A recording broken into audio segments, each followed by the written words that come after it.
Hello, everybody. This is the New Education Show with Dean Bell, Dean Kevin, Tim, our special guest, and Ronald. And today we're going to talk about Tim's UFO experiences and encounters and thoughts on what he's been seeing throughout the years with the UFO sightings in the Grants Pass, Oregon, particularly.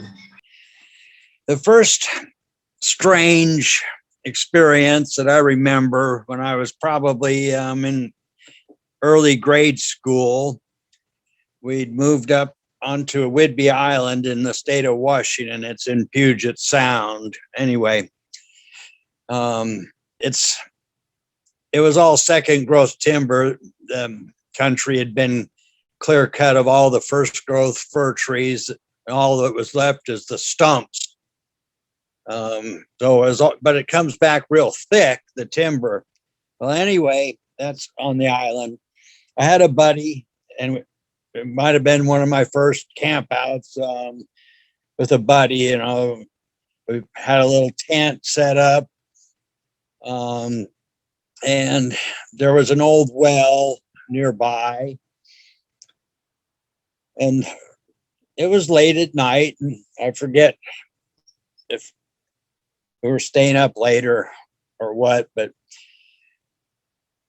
anyway, there was this kind of strange looking glowing light stuff that was moving around outside, and that was pretty scary. What is this?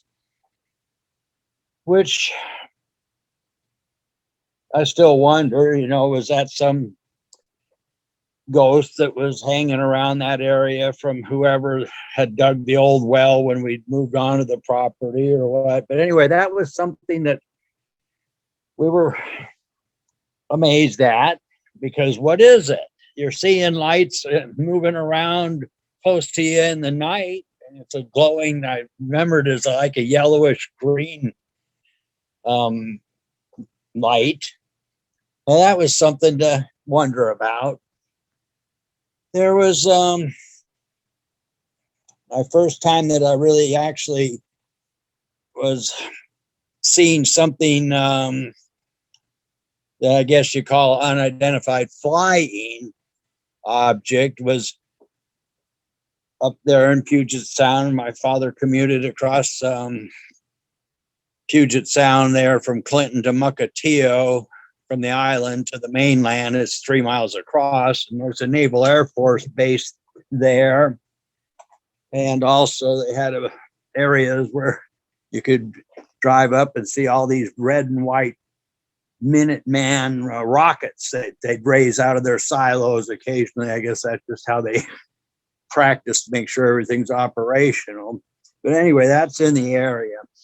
But I was waiting for my father, who commuted on the ferry, to come back. My mom would pick him up, and I'd ride down with her to the ferry dock, and you can walk out on the ferry dock, a few 100 feet or more to where they'd built it deep enough for the ferry to dock. And I was walking out on the dock, and I'm looking over towards the mainland across Puget Sound, and up in the sky, I see a light that catches my attention. It's kind of a whitish light, and it's not very, I wouldn't call it small, but it's not gigantic either. It's just like the size of maybe a ferry boat up in the sky across, more over by the mainland across the sound. And the ferry that my father's on, it's coming in, but I'm watching this light, wondering what is this in the sky. And so I'm looking at it, and two of the triangle shaped, I guess they're called swept wing fighter jets of the Navy, one right after the other, going right up at this light, just aimed right directly, going at the angle towards that light, two of them. And I see I'm looking at the light and wondering, here's these two jets going right up towards it. and it starts to pulsate, as I remember. And as it pulsated, the light would get brighter, and it would go faster and faster and faster and faster and brighter and brighter and brighter. And all of a sudden, right in front of my eyes, it's gone. And then I'm wondering what in the world. And I'm looking around a little bit, and I see over by Everett, which is, I don't know if it was 10 miles or not a long ways away, but there was the light over the city of Everett, which is 10 miles away.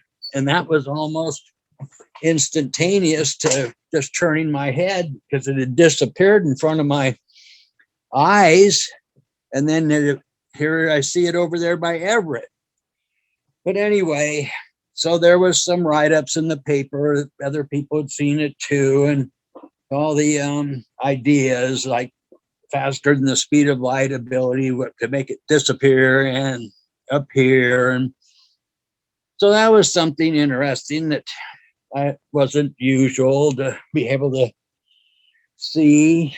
And I just remembered another thing an old man had told my family about when we moved up to Whidbey Island in the fir forest, that when he was first up there, that something had happened that caused a real wide area, like a football field or more in that vicinity, to chop the trees off just sharp at an angle as it came down towards the earth for a distance.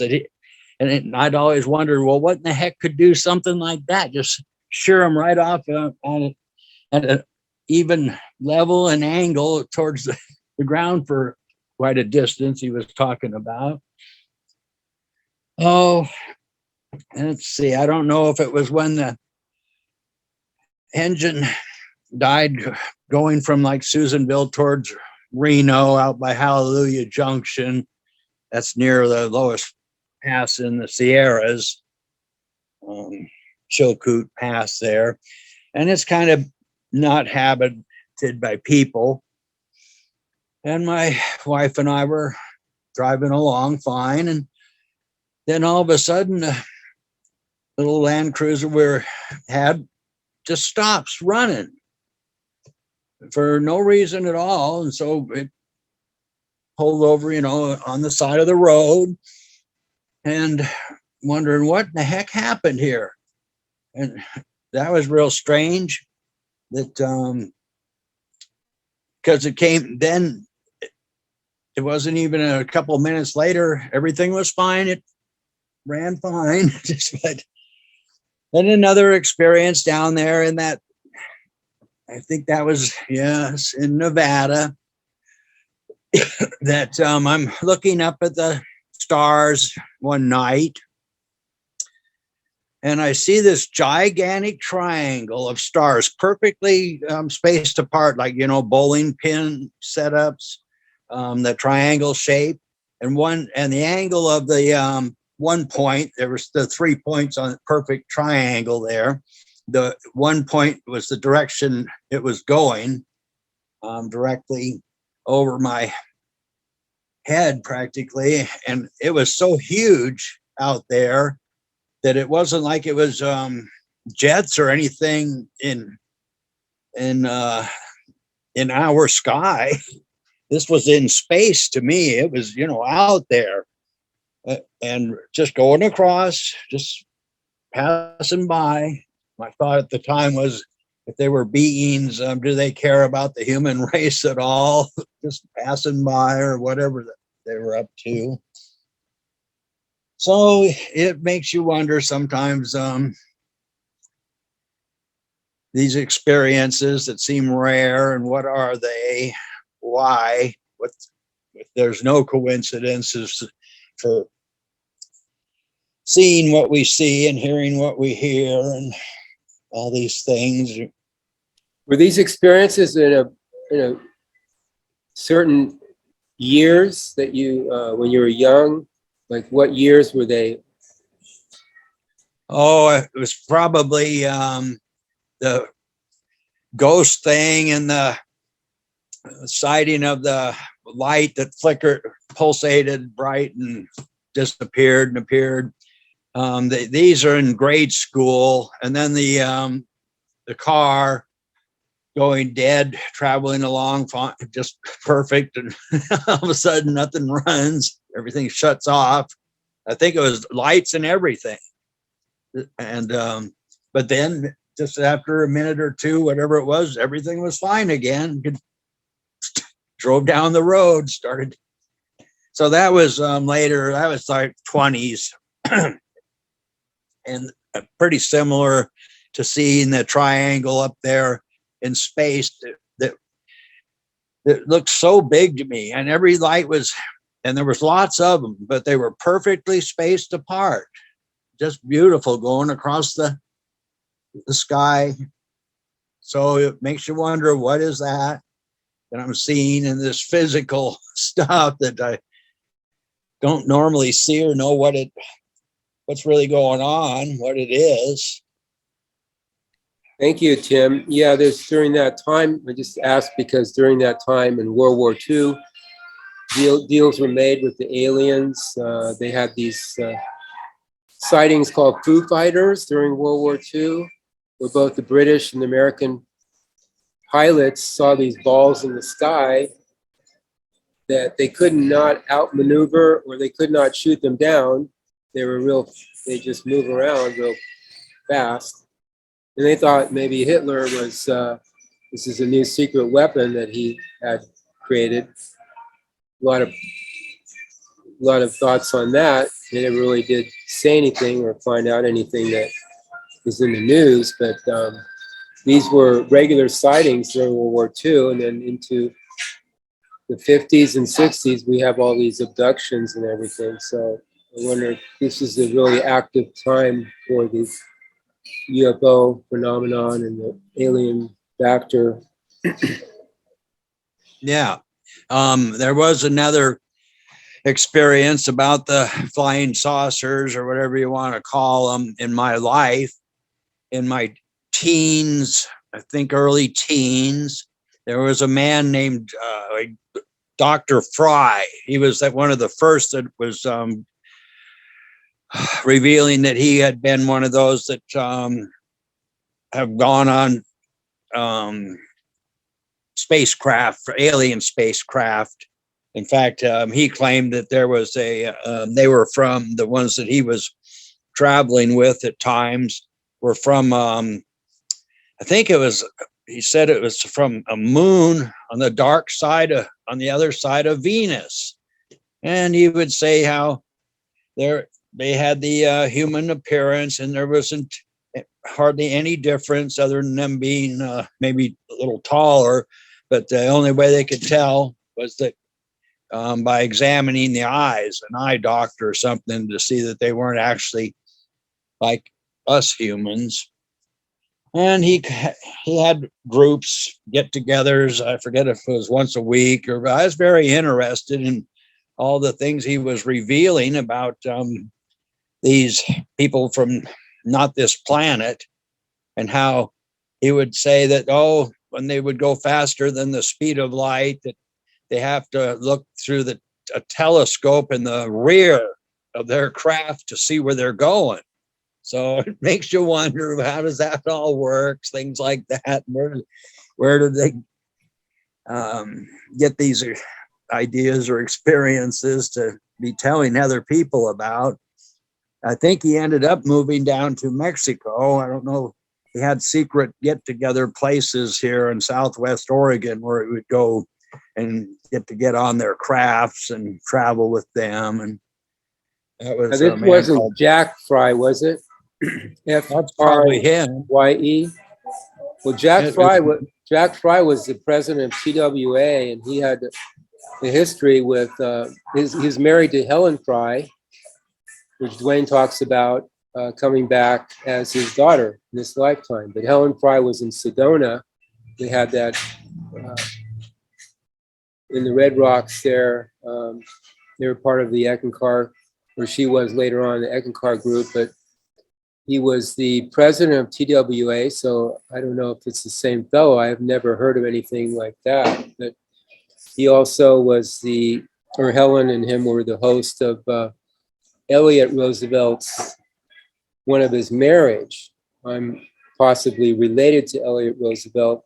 His third marriage to Faye Emerson, the actress, in 1944, was at the Sedona on Helen Fry's property. Jack Fry was there.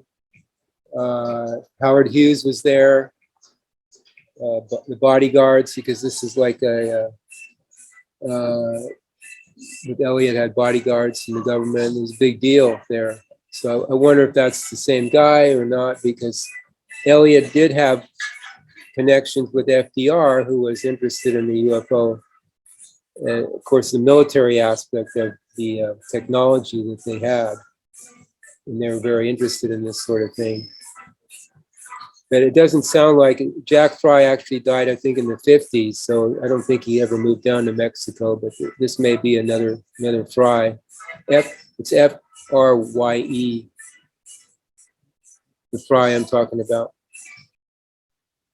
Yeah, I don't know. I didn't have any idea that he was president of any airline, but he was very interesting. I really enjoyed hearing what he had to say, even though I hardly remember any of it now, I guess, from his get-togethers that I was able to go listen to.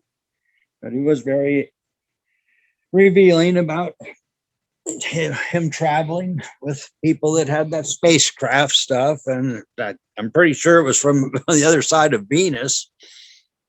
So, but it sounded like to me what I kind of remember was he was talking about some moon on the other side of Venus. I don't know how that would be, why we wouldn't see it. He was interesting. And there was a lot of people, because I was interested, that got my attention. The UFOs that you hear about, and the government's, what was it called? Project Blue Book, that supposedly they had information and things that they weren't revealing to the public for whatever their reasons. You hear lots of different ideas that it would cause mass panic if people from outer space, like way back when that guy Orson Welles did that Martian invasion stuff. So I don't know if that's part of why some of these beings that have spacecraft don't reveal themselves more, just that we're here and we're not, here to harm you, or whatever their intent is, to reveal it to people and then see the results of their involvement with people. If they had the abilities, or that we don't yet, to create all kinds of air purification and ocean purification and food, earth purification. There should be some form that they would have that'd be more advanced than what we have, if they're able to travel around faster than what we see as the speed of light stuff, or whatever. But still seem to be here in the psych realms.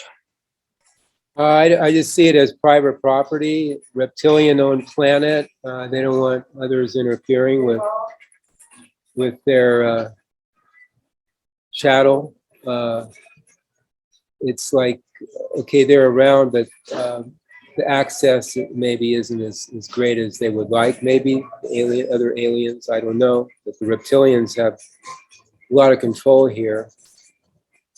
I'm reminded of Laura Eisenhower too. She's she's a great granddaughter of Dwight Eisenhower, who was the general over there in World War II in Europe, and then became president in the 50s. And he made deals supposedly too, a lot of deals with the aliens. And she's talked about her invitation to go to, I think it was Mars, on an underground base to work.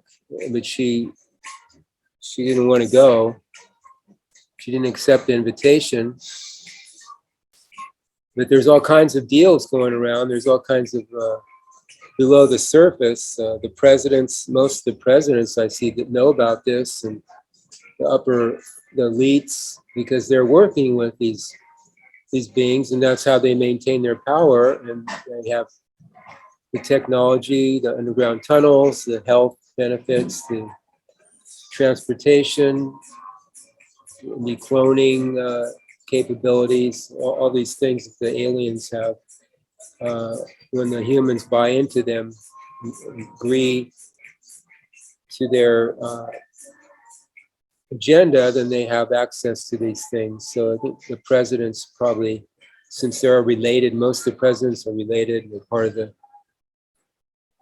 the group, the club, they have access, but again, it's exclusive. So other aliens coming in here, maybe it's dangerous for them. I don't know. Maybe Kevin has a comment on that. Kevin's had a lot of experience on the real side with the alien factors. Well, again, whatever happens in an individual or a collective species simulated experience is all based on agreement. And so, as has been spoken of before, with a completely controlled species like the humans, their consciousness is also managed. Therefore, the agreements and the ideas that then effect into their simulation is equally so. And obviously, the controllers don't want anything that would serve as any sort of wake up for the humans, and that would include any revelations in regards to alien life, and they certainly wouldn't want any beneficial aliens coming here and disrupting their control systems. So basically you have a very tightly managed human controlled consciousness through the agreements that is in the human collective consciousness to the controllers that they can do that. And so it's very hard for anything that is not orchestrated by the controllers to feature in human overall simulation. And so that obviously wouldn't take into account any activities by any malevolent and ill-intended aliens, which of course would be working with the controllers. And so when it comes to the abduction situations and things of that nature, usually they are then done by the ill-intended aliens, which would be in cahoots with the overall controllers, the reptilian controllers, who not only manage the planet, but the entire simulator. And so undoubtedly there are some beneficial aliens or those that are not ill-intended that get through, but because the overall controllers would be very much monitoring the planet and everything that takes place, they'll be very quickly eliminated or rounded up. I mean, that movie Paul was a very good example of how that would be. Basically, an alien who was not directly working with the controllers, and of course, instantly his presence was made aware of, and he was then hunted by the controllers throughout the entirety of the movie. But yeah, so it's very hard for these. Again, because it's all about agreement, and the main bulk of the agreement, particularly through the subconscious, is to the controllers and the control they have over humanity. So is it very difficult for anything other than controller to feature in overall human experience? That would include anything that would serve as a wake up, and that would include any benevolent aliens. And as Duane has said, and a lot of people, including myself, have seen on the real side, there are droves of aliens who do support life, who are working with the guides and Duane, who are in all their various fleets and spacecraft, all in circulation, all positioned around the planet. But again, because of the agreements through the consciousness, they cannot then intercede in human affairs, because for that very reason, it's just how the mechanics of the simulator works. And so, but as things shift and change, as people do wake up, as they become more aware, as they step from this consciousness of agreement to the controllers, so would this loosen up the stranglehold that the reptilian controllers have over humanity's overall experience. And so it'll be very interesting to see how that translates. But of course, by that same token, if the controllers feel that it is necessary to perhaps eradicate the human species, they may well let in a certain alien species to carry out that, to carry out the annihilation of the human race, and they may well put up a good front as though they are defending the planet from them, but in reality they had orchestrated and allowed it to take place. Because you see that in the Independence Day movie as well, as another example, where this alien race came and threatened the affairs of humanity. But of course, when you've got a planet that's completely controlled by the reptilians, therefore nothing can come in without them allowing it to be so. So it would very much be, you could very much surmise that such a situation like that would have been allowed to occur. And on the surface, it would seem that we were being attacked by a race of aliens, but in fact, it would be one which had been orchestrated and allowed by the reptilian controllers. And then they would put their front, and they would present their front as though they were defending the planet and trying to repel the invaders, but in fact it was orchestrated and by them, and for that very purpose, if it served their depopulation agendas. So yeah, and it's quite interesting what you said about the Tim, about the triangle as well that you saw, because there was a spate of sightings of triangular shaped craft in Belgium during the 1990s, and in fact all over the world. And during the 1990s, the sighting of that particular type of craft was very prolific. And these triangles were described basically as triangular, very dark shape colorations, and they would have a light at each point of the triangle. And generally, they were described as the size of football fields and beyond. And so these were extraordinarily large craft. And it does seem to be a very common thing as well, that the presence of alien craft do seem to cause disruption to anything technological that we have. And so many people do report that their cars will suddenly stop functioning. And indeed, there have been cases in which entire towns have had blackouts because of a craft passing over them and things of this nature. And in regards to these craft that will suddenly disappear, there was an explanation given for that, I think, by some insiders, and they said that it's not necessarily that these craft are traveling beyond the speed of traveling at such a speed you can't. They seem to go from one point to another, although they can and do that. But another explanation is that they are moving beyond the visible light spectrum, which is the only part of the visible light band. They're moving beyond the frequency of visible light, which is the only part of the electromagnetic spectrum that we can actually see. And so obviously if something moves beyond visible light, then obviously it moves beyond our ability to see it, and so it's still there, but we can't see it because we simply can't decode it through the senses that are only designed to decode the visible light of the electromagnetic spectrum. And so a lot of times these ships will alter their vibrationary state in order to seem as though they've disappeared. So I thought I'd add that as well. Yeah, they simply change their frequency, and then they disappear that way. Oh, I can tell you guys my little story. Yeah, I was standing port watch on the USS Koishui. It was close to midnight. We were getting ready to get relieved, and I looked across the bow, and there was a blue orb right almost next to the ship, and it just floated right down next to the side of the ship, and it was like a shape of a football, and it was a beautiful sight. And I just happened to holler out to since I was standing watch, and then the flying saucer off the starboard side, and everybody runs over to the other side. And by that time, the thing disappeared. But I was 18, between 18 and 19, we were off the China Sea, off Japanese Sea, I guess that's where it was at. And I understand we had quite a few sightings there. I thought I'd let that go. I don't remember anything particular I've ever seen. I think I have, I think it was Sedona. We saw some things. It doesn't really register in my memory, but I'm sure I've had some other sightings too, but I wasn't really paying attention in those days. Now it's more so, since we're dealing with these beings, and they may be of assistance for us too. They may help us off the planet someday. We need to, if it comes to that, or other things, help us with new bodies, whatever. But they do have technology that we don't. their awareness is whatever. It's like, you know, that their technology is advanced. So it's all interesting. Well, one of the things that I understood is that they've asked permission to come here and the government's denied them. That's one of the things that that's not talked about.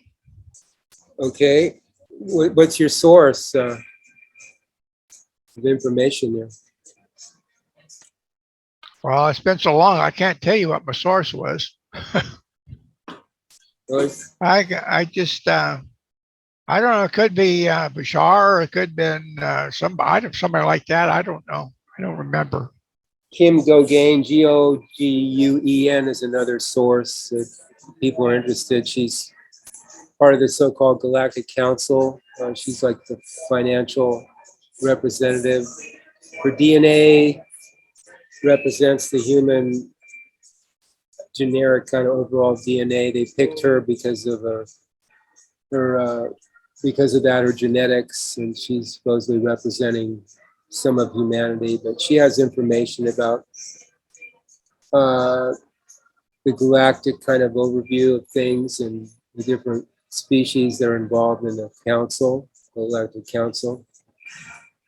But there's so much of this out there, and it's interesting. But again, the awareness cuts through all the things that you can find in the knowledge field, information field. The awareness cuts through all this, and it's something we promote. Is becoming more aware. It supersedes all this other thing. Although these things are interesting and it's good to know, but awareness supersedes all this. And so we're trying to get to people that they can become more aware and have everything, not just one piece of it, but they can have everything with their awareness. And they can choose where they want to go, what they want to do, and it's not about a place or consciousness, but it's just an isness. So, but that's a lot for people. But that's what we're presenting here, and giving the people opportunity to find out more about their own awareness and the overall awareness. It makes me wonder about this stuff called cloning, these aliens being able to, I guess, what's it called? They can make themselves as many as they want. It's endless.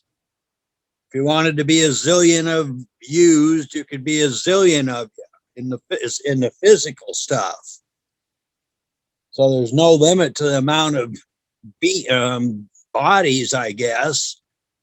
That I don't know how their minds would be if they're really similar thinking or acting or what, but it just seems like the aliens with their technology, and we hear about all this cloning abilities, that there'd be no end to reproducing themselves, cloning. Yeah, and Paul talked about running more than one body too. Even without the cloning, you can run more. You can run multiple bodies. Your awareness can be in multiple bodies. But again, that's just, it's kind of whatever. It's like, so what? You know, you do some tricks, maybe make some income or more income, but it's the awareness. That's the focus here, is becoming more aware. That's why Epstein was involved in cloning. That's why he was so important to the politicians. I still think he's alive. I think he's been cloned, and he's using this. I think his clone was what was killed. And I think all these politicians have got 2 or 3 of themselves running around for the protection. But the problem with clones is that they're hard to manage. They got problems.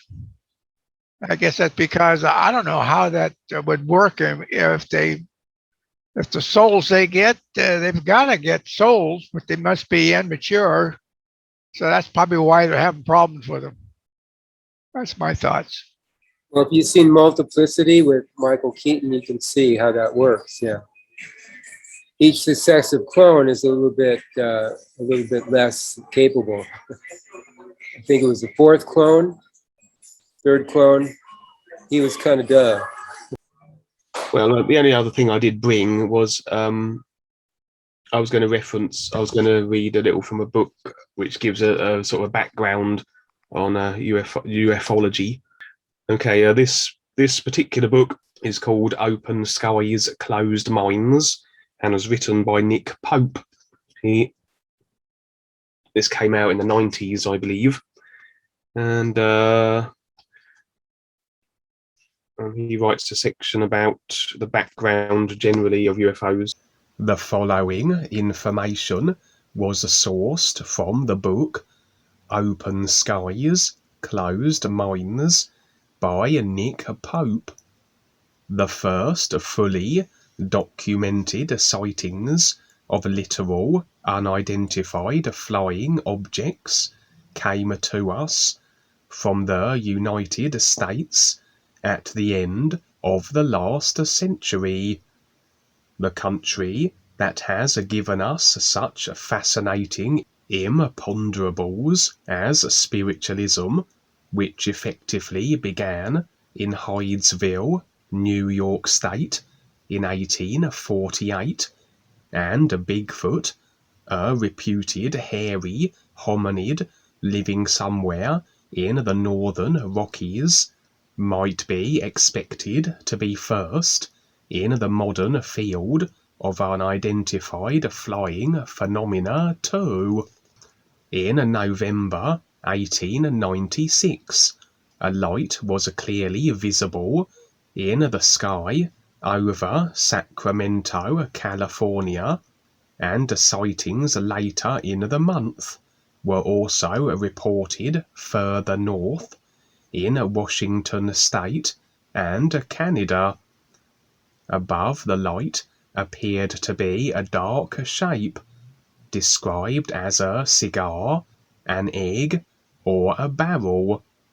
By the end of the year, sightings were occurring all over America, accompanied by what may be described as the lunatic fringe of ufology, which has never quite gone away.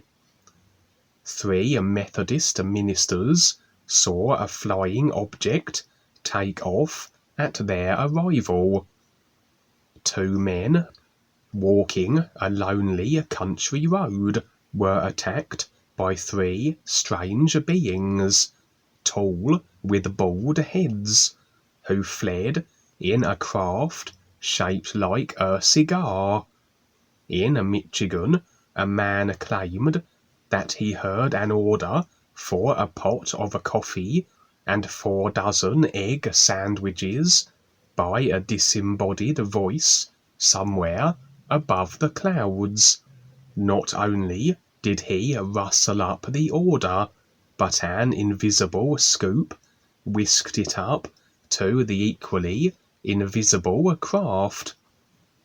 What made these sightings different is that modern technology had not only created the sightings themselves, but various journalists of the 1890s attributed them, probably correctly, to the maiden flights of airships.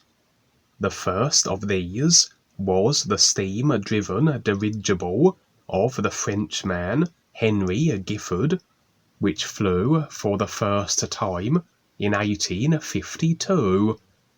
The French and the Germans in particular were experimenting with lighter-than-air craft in this period, and although the name of Count Ferdinand von Zeppelin is forever linked with this sort of technology, the Americans were not all that far behind. The Massachusetts Institute of Technology had built a wind tunnel and ran courses for the public on propulsion and the behavior of fluids. The accounts of those who saw the strange craft on the ground make it fairly obvious that we are talking about flying objects that decidedly originated here on Earth. In Beaumont, Texas, on 19th of April 1897, and again on the following day at Uvalde in the same state, farmers talked to the craft's crew. They had landed for water, told them the craft ran on electricity, had been made in Iowa, and that there were 4 others just like it. The apparent captain of the craft was a Mr. Wilson, who lived in Goshen, New York, and he even knew a local sheriff in Texas. There is some evidence to suggest that Wilson had designed these airships himself, and urged secrecy on all he met because the designs were still unpatented. The descriptions given by various eyewitnesses, with a talk of propellers and cabins, fit exactly the rigid type craft developed by Thomas Baldwin in Oakland, California in 1904, and by Santos Dumont and Zeppelin a few years later. There is another story of a sighting of what is described as a ship floating in the sky over Ireland. Like some American cases, there was a talk of an anchor which became snagged on a roof, and which was cut free by a crew member climbing down a rope.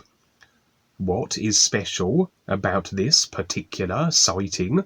It occurred in 1211, nearly 800 years before airships were invented.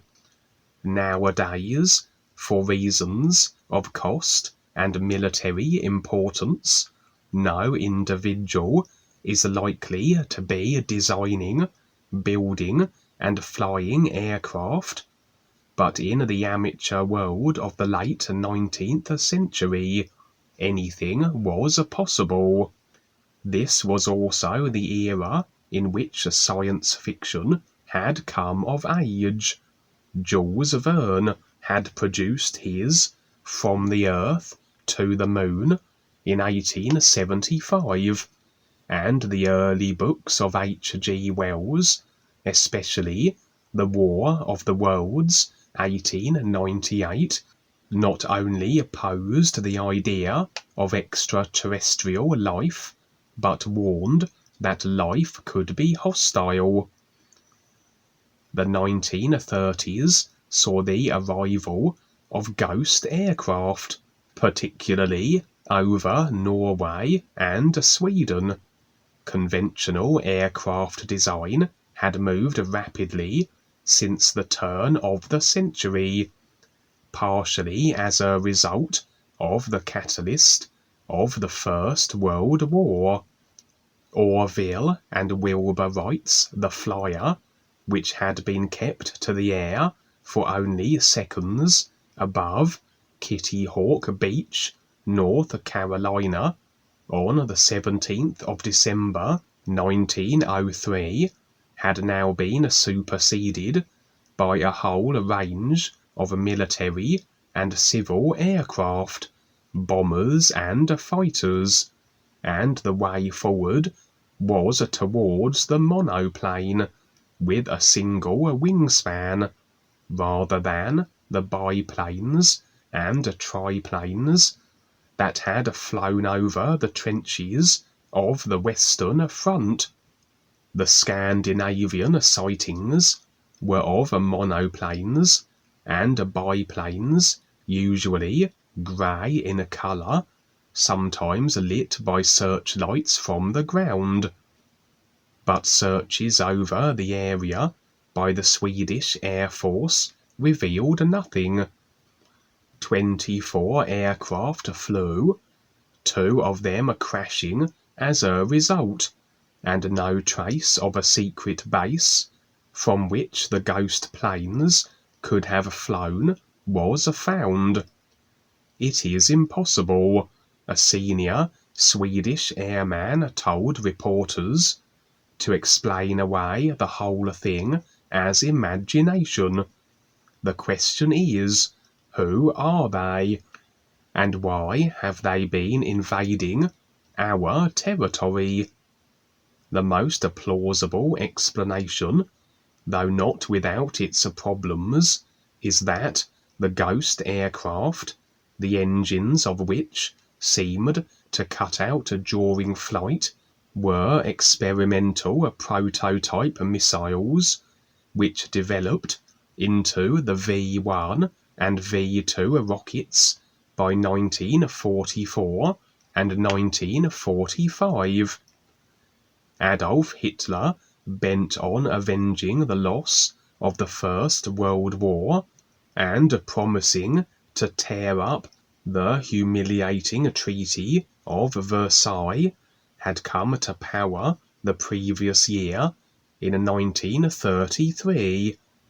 In the year of most sightings, 1934, Hitler left the vacillators of the League of Nations and reintroduced conscription on his way to the attempted conquest of Europe. Was he also developing secret aircraft? It would only be 3 years later that the terrifying Stuka dive bomber first appeared in the skies over Guernica, as the German Condor Legion flexed its young muscles on behalf of Franco's phalange in the Spanish Civil War. Such aircraft usually take between 10 and 15 years to take to the air from the designs on the drawing board. The Second World War was the first truly aerial war.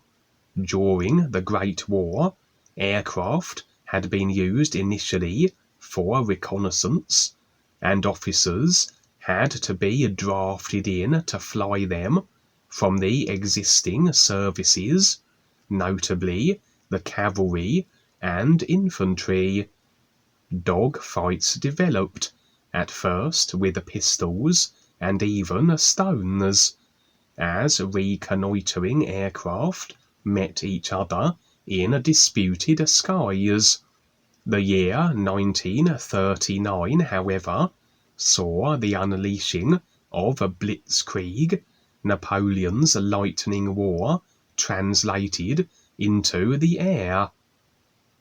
The phenomenal success of the German armed forces is largely explained by their speed and maneuverability in the air and on the ground, and the fact that the Allies, over keen to appease and prey, were not as ready for war as Hitler.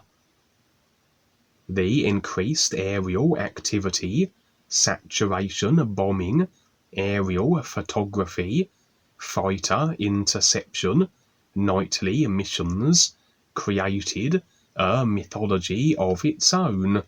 Airmen on both sides reported what came to be known by the Americans as foo fighters, named after a phrase, "Where there's a foo, there's a fire," in the Smokey Stover comic strip, popular in the 1940s. Both sides assumed it was some new weapon developed by the other.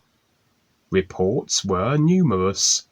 Lieutenant Schlatter of the United States Air Force was flying over the Rhine on a clear night in November 1944 when he was aware of 10 small balls of reddish fire bouncing near his fuselage. 2 months earlier, 2 American pilots had been flying over Speyer when an enormous burning light hovered over them.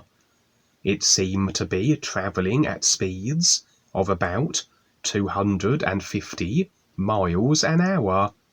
Most airmen who saw Foo fighters complained that they damaged their aircraft's ignition system. There was a talk of crashes as a result, but there was no official finding. Nothing in German, Japanese, or Allied technology could account for the lights of the Foo fighters. Natural explanations included ball lightning, itself a disputed phenomenon. Both the Royal Air Force and the British 8th Army rather lamely posed the theory that it was a result of mass hallucination, a Second World War version of the Angel of Mons. After 1945, no more was seen of the Foo fighters.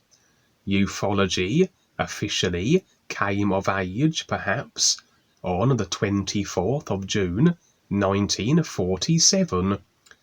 Kenneth Arnold was an experienced pilot, flying on that day over the Cascade Mountains in Washington State, in the direction of the Canadian border.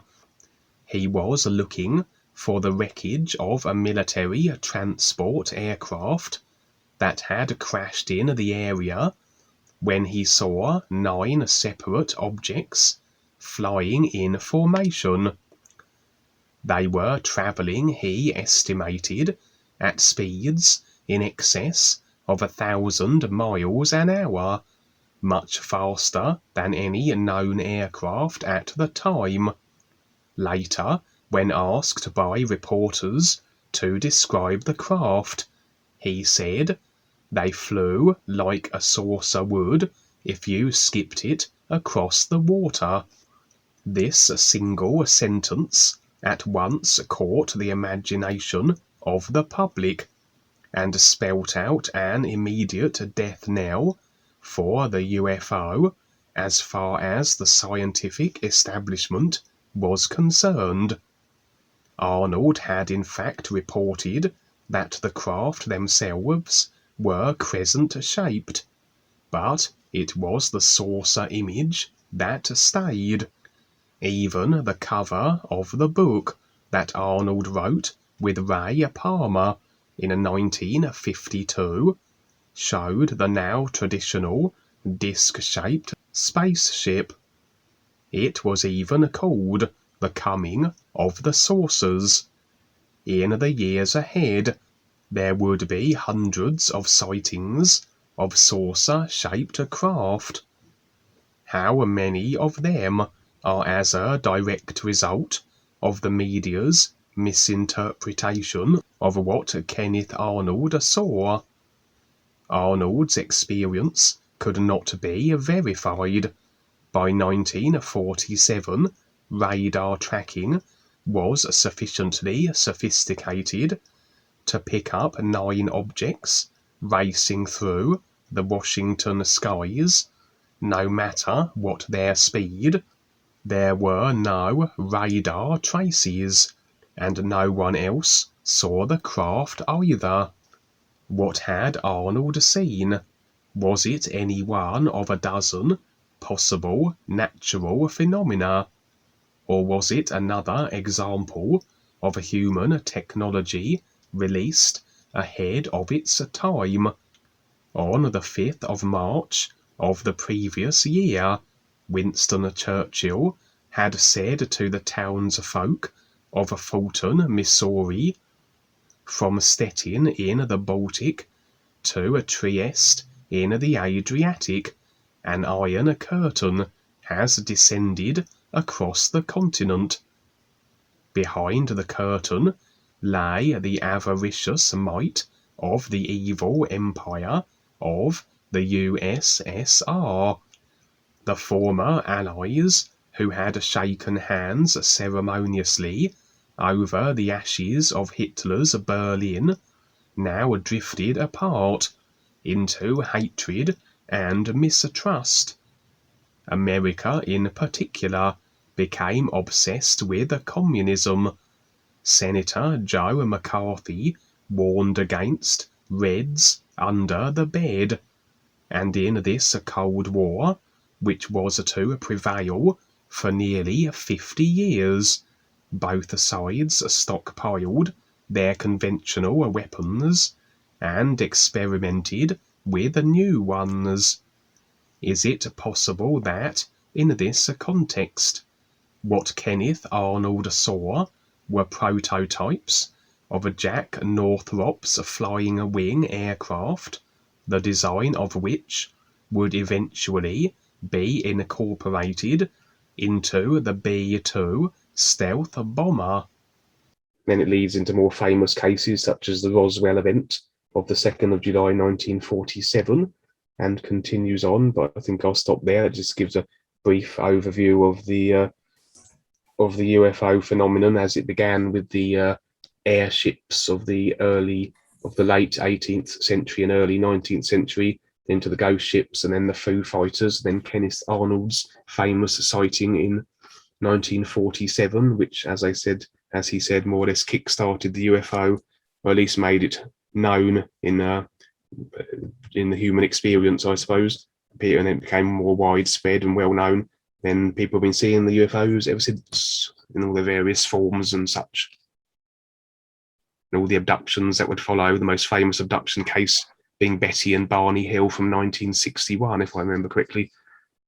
And then, of course, Travis Walton, as Val mentioned earlier, abducted and made the movie of it, Fire in the Sky, and what's the other? Whitley Strieber, I think, as well, who wrote the book Communion, and he was another famous abductee as well, and it goes on, and so. Thanks. And we've seen the Tartarian, the history, the flying ships there too, that was very similar to Jules Verne and his flying ships. Tartarians were purported to have this technology as well as portals, entering, using portals as a way of transportation too. Even in their fireplaces, I think it was, in their homes, they were built on grids. They were built to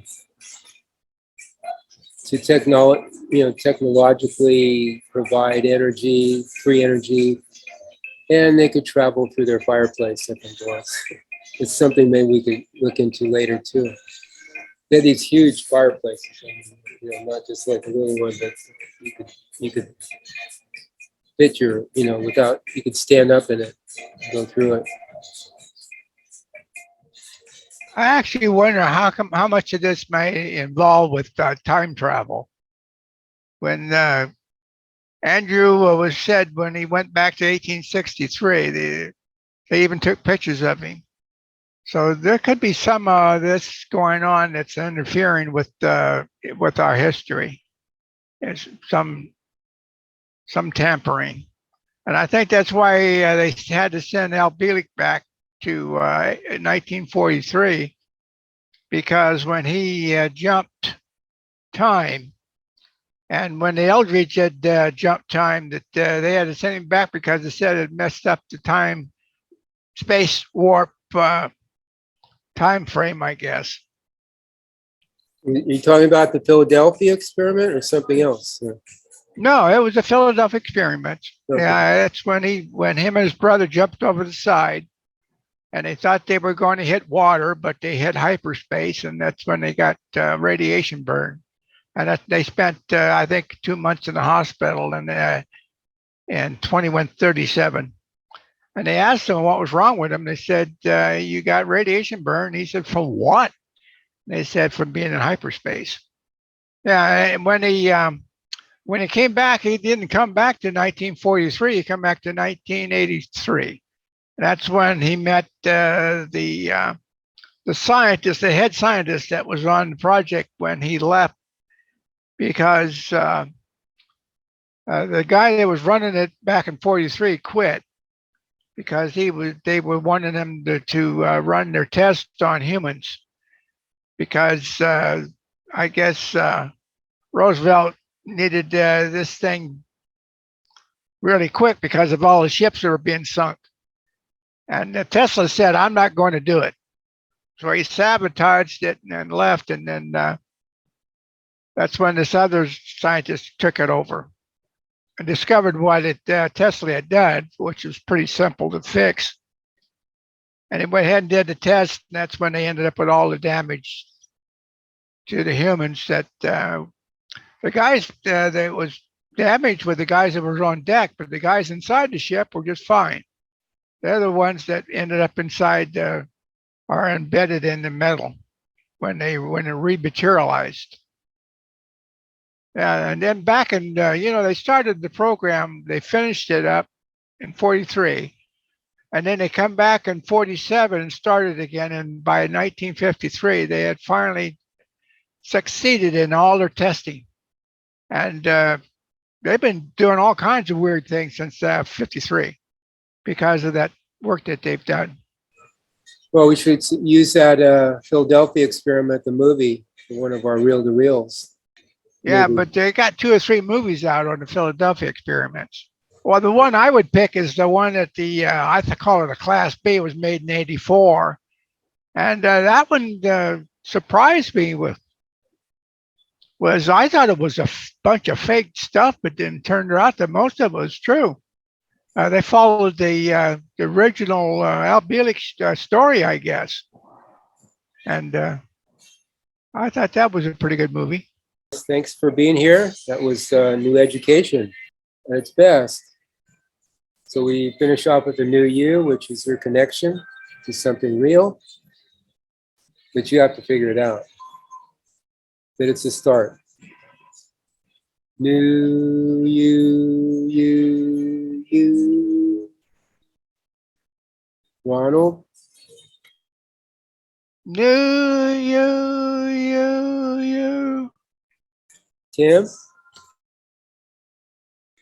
NUUU. And Kevin? NUUU.